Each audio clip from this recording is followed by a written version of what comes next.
अधिक वेळ न घेता आजच्या कार्यक्रमाची बघते कालखंडामध्ये आताच भालके सरांनी अत्यंत चांगल्या पद्धतीनं आपल्या संशोधनामध्ये सांगितलं की 12व्या शतकामध्ये जे कार्य महात्मा विश्वेश्वरांनी केलं तेच कार्य डॉक्टर बाबासाहेब आंबेडकरांनी 20व्या शतकाच्या सुरुवातीला त्यांनी केलं.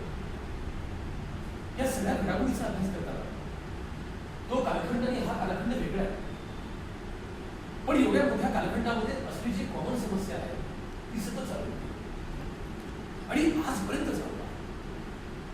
कालच मी एकमेकर सरांशी बोलताना ते म्हणाले की सर तुम्हाला असं वाटतं का, आणि प्रश्न उपस्थित केला की आजही समाज बदलला का?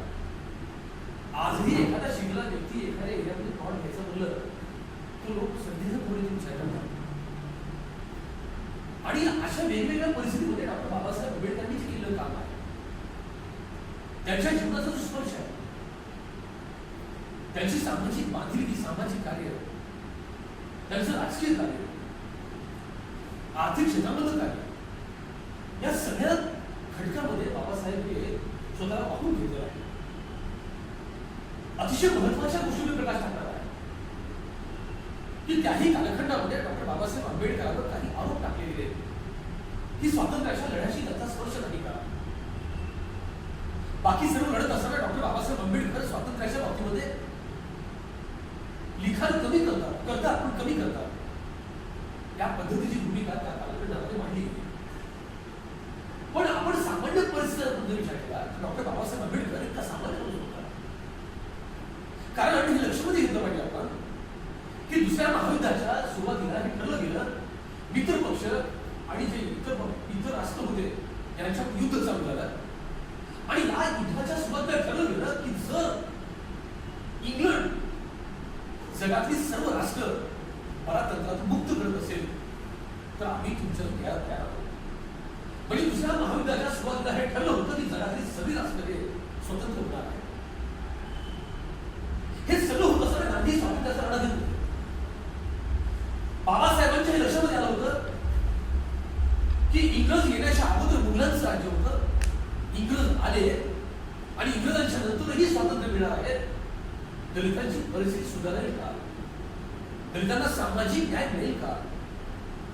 संपत्तीच्या राष्ट्राचा विचार जर आपण केला तर ज्या समाजाकडे संपत्तीचा एकही टक्का नाही, ज्यांच्याकडे घरं नाही, ज्यांच्याकडे संपत्ती नाही, जमीन नाही, ज्यांच्याकडे उत्पन्नाचे स्रोत नाही, गावामध्ये थुंकण्यासाठी जागा नाही, पिण्यासाठी पाणी नाही, खाण्यासाठी अन्न नाही, या दलितांच्या समस्येचं काय सांगतो?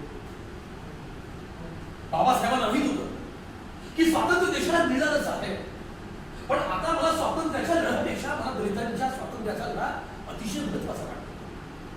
याचं कारण आहे की मुघलांच्या काळामध्ये सगळ्यावर अन्याय व्हायचा खरं आहे, पण इंग्रजांच्या काळामध्ये कमीत कमी मतं मांडण्याचा अधिकार होता.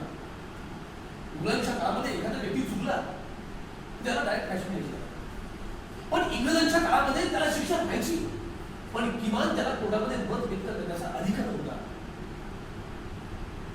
ही सगळी जी स्वातंत्र्य लढणारी माणसं होती त्यांना कमीत कमी न्यायालयामध्ये आपलं मत करण्याचा अधिकार होता. अन्याय होत होता काय वास्तविक आहे, पण अन्यायाची पद्धत ही कदाचित इंग्रज आले नसते तर या देशामध्ये क्रांतीच्या लाटा आल्या असत्या का यावरही प्रश्न आहे. आमचं जीवन तर स्वातंत्र्यामध्ये होते नक्कीच आहे. पूर्वी मुघल होते, अधिकशा होता, निजामशा होता, याच्यानंतर इंग्रज आले, पण त्या कालखंडामध्ये झालेलं आपलं आधुनिकरण आणि इंग्रजांच्या काळात झालेलं आधुनिकरण या दोघांचाही अभ्यास करण्यात गरज आहे. हजारो वर्ष आमच्या स्वातंत्र्यामध्ये गेले, हजारो वर्ष गुलामगिरीमध्ये आमचे गेले आहे, पण इंग्रजांच्या कालखंडामध्ये साधारणतः जर इंग्रज आले असते तर बाबासाहेब घडले असते का हाही प्रश्न असते. किमान बाबासाहेबांना शिक्षणाचा अधिकार मिळाला. मला असं वाटतं हा अधिकार केवळ इंग्रजांनी आलेल्या आधुनिकरणामुळे आला का याबद्दलही या सगळ्या भूमिका म्हणत असताना आर्थिक बाबतीमध्ये बाबासाहेब अतिशय पुढे होते.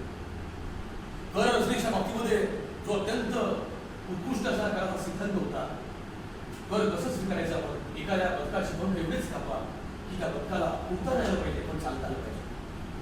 जर उद्योगाची ऊर्जा आपण काढून जर घेतली, कदाचित उद्योग हे उद्योग करणार नाहीत आणि त्यांची नफा हा जर उद्देश आपण काढून घेतला घेतला तर उद्योग करणार नाही आणि उद्योजकावर देशाचा विकास होऊ शकतो. हे खरं आहे. आपण एखाद्या सरकारवर टीका करतो, उद्योजक देश विकतायत, उद्योग देश कमी करतायत, पण ज्या विश्वामध्ये चीन आणि रशिया साम्यवादी स्वीकारले होते, कार्ल मार्क्स सिद्धांत स्वीकारला होता, त्या कार्ल मार्क्सने सांगितला होता धर्म ही अकुची गोळी आहे, जो घेतो त्याला गुंगोल्याशिवाय राहणार नाही.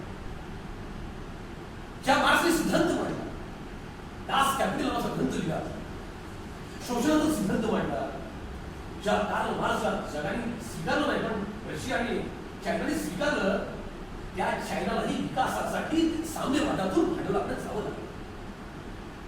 जोपर्यंत चायनामध्ये साम्यवाद पूर्ण होता तोपर्यंत चायनामध्ये अन्नाच्या समस्या होत्या. एवढंच नाही तर अक्षरशः एक आर्टिकल होता, धान्य त्या एखाद्या मडक्यामध्ये ठेवायचे आणि ते जमिनीमध्ये पुरायचे आणि त्यामध्ये होणारे किडे आहेत तिकडे किती वाईट अवस्था होती. पण जेव्हा चायनामध्ये साम्यवादातून सुपा भांडवलशाही सुरुवात झाली, चायनाचा विकास होऊ लागला. हे वास्तव सत्य आहे. या जगामध्ये आपण जर पाहिलं, जगातल्या सर्व उद्योगाचा हा पाया कृषी आहे, खरं आहे. पण ज्या देशामध्ये कृषीचं प्रमाण 69% आहे तो देश मागासलेला आहे. आणि ज्या देशामध्ये कृषीचं प्रमाण 2%, 3%, 4% आहे ते देश विकासाने अतिउच्च टोकावर आहे. मला काल एका आर्थिक प्रश्न विचारला, काय करते सरकार सोयाबीनच्या बाबतीमध्ये? थोडं विषय करतो. मला बाबासाहेबांच्या द प्रॉब्लेम ऑफ फूड की सोयाबीनच्या बाबतीत त्यांना म्हणालो की सर केवळ सोयाबीनच्या निर्यातीवर आपण ड्युटीज वाढवल्या किंवा कमी केल्या म्हणजे वस्तूच्या किमती वाढण्याचा फायदा नाही. ड्युटीज या एका वस्तूवर आपण वाढवू शकतो, पण देशामध्ये एवढ्या वस्तू आपण आयात करतो, एवढ्या वस्तू आपण निर्यात करतो. तर त्या देशाने ठरवलं की आपल्या देशात येणाऱ्या वस्तूवर आपण ड्युटीज वाढवायचं म्हणलं तर आपण इलेक्ट्रॉनिक वस्तू मागवतो आणि इलेक्ट्रॉनिक वस्तू जर ड्युटीज वाढवल्या तर आम्ही वस्तू खरेदी करू शकणार नाही. केवळ शेतकऱ्यांच्या सोयाबीन आपण थांबलो देशाचा विकास होऊ शकणार नाही. केवळ देशामध्ये मतं मागण्यासाठी आणि सत्तेचं राजकारण करण्यासाठीच आपण टीका करतो तर अत्यंत चुकी आहे. बाबासाहेबांनी स्वतःच्या कालखंडामध्ये पहिल्यांदा काँग्रेस विरोधामध्ये लढा उभारला. ज्या कालखंडामध्ये काँग्रेसचे पारं होतं, पंडित जवाहरलाल नेतृत्व होतं, संपूर्ण देश त्यांच्या पाठीमागे होता. पहिली निवडणूक झालीच नाही. पंडित नेहरू पहिले पंतप्रधान होते. जेव्हा निवडणूक झाली बाबासाहेब काँग्रेसच्या विरोधामध्ये लढलं. प्रश्न तो नाही विचार कुठल्या व्यक्तीचा आहे, कुठं गेला, काय करायला आहे.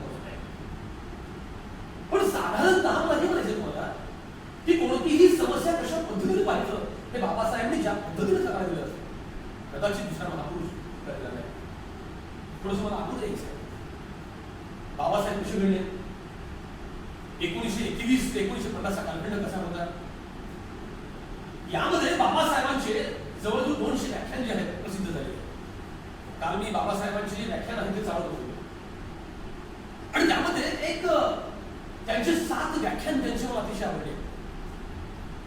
त्या कालखंडामध्ये बाबासाहेबांना केवळ सोनांचा विरोध झाला असं नाही तर त्या कालखंडामध्ये बाबासाहेबांना जेवढा दलितांचा विरोध झाला थोडा सोनांचा विरोध झाला.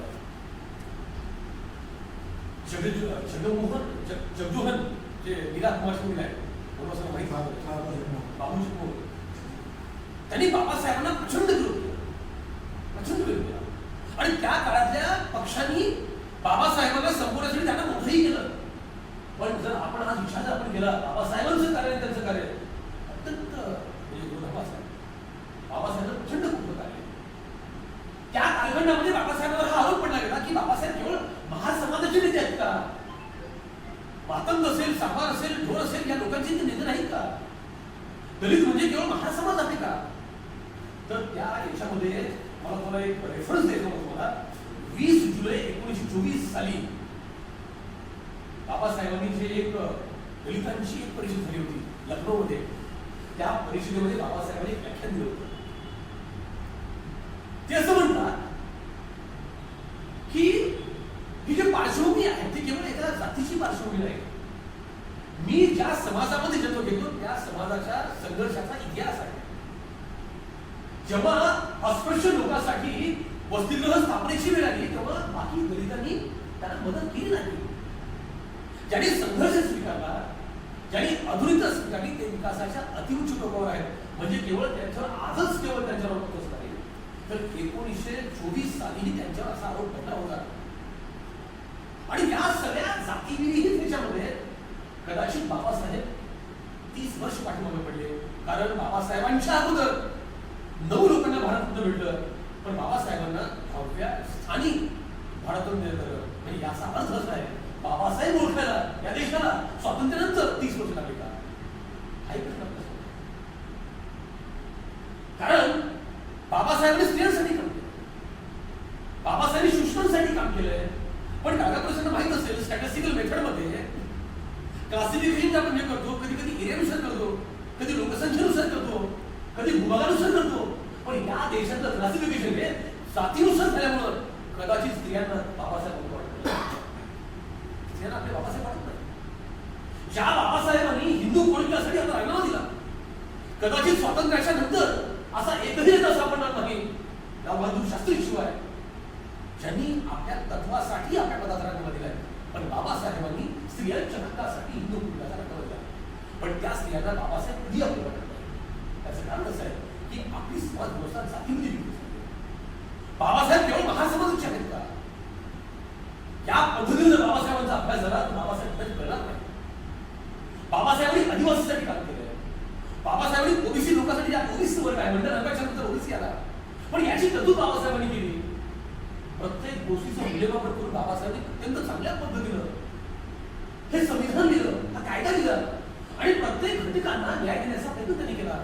कदाचित बाबासाहेबांचं संविधान नसतं तर इतर लोकांना आज राजकीय क्षेत्रामध्ये न्याय भेटला असता का? बहुसंख्य लोक जर समजा लोकशाहीमध्ये जर आले तर अल्पसंख्याक लोकांना काहीही मिळणार नाही. 21 मार्च 1920 साली बाबासाहेबांचं जे एक गुजरातमध्ये व्याख्यान झालं होतं, त्याच्यामध्ये असं म्हणतात की उच्च शिक्षित ब्राह्मणांना न्याय जर भेटला तर चांगली गोष्ट आहे, पण केवळ जातीच्या लेबलमुळे जर एखाद्या कॅलिबर नसलेल्या ब्राह्मणांना जर स्थान मिळत असेल तर ते अत्यंत चुकीचं आहे. अशा पद्धतीने 1920 सालच्या गुजरातमधल्या व्याख्यानामध्ये बाबासाहेबांनी उल्लेख केला होता. उन्नतीच्या आड येणाऱ्या लोकांना आम्ही बाहेर काढू, एवढंच नाही, बाबासाहेबांनी सांगितलं होतं की जर 7 कोटी या देशातले दलित जर बाहेर पडले तर हिमालयालाही भेटू शकतात अशी शक्ती या गणितामध्ये आहे, असं बाबासाहेबांनी 1931 मे 1930 साली बाबासाहेबांनी आपल्या व्याख्यानात सांगितलं होतं. म्हणजे याचा अर्थ असा आहे की गणितामध्ये शक्ती भरपूर आहे, पण ती अशुद्ध स्वरूपामध्ये आहे. काही बॅक्टेरिया बॉडीमध्ये आपल्या असतात, काही चांगले बॅक्टेरिया वाईट बॅक्टेरिया बॉडीमध्ये असतात, सुप्त असतात, किंवा त्याला संधी भेटते तेव्हा बाहेर येतात. बाबासाहेब असं म्हणतात की जेव्हा दलितांना संधी भेटेल तेव्हा निश्चित ते संघर्ष करतील आणि न्याय मिळवून देतील. अशा पद्धतीची भूमिका ही बाबासाहेबांनी मांडली होती. साधारणतः बाबासाहेब जे आहेत आपल्या विविध व्याख्यानाच्या माध्यमातून, मग ते महाड परिषद असेल, महाड परिषदेने काय झालं, बाबासाहेब जेवढ्या दलितांच्या परिषदा घ्यायच्या त्यामध्ये ते प्रत्येक ठराव घ्यायचे. बाबासाहेबांनी या देशाला संधी दिली की मी धर्म बदलणार आहे, जर तुम्हाला समजता येईल समजा आम्हाला न्याय द्यायचा प्रयत्न तुम्ही करा. पण कदाचित हा समाज बदलला नाही आणि त्यामुळं बाबासाहेबांना आपला धर्म बदलावा लागला.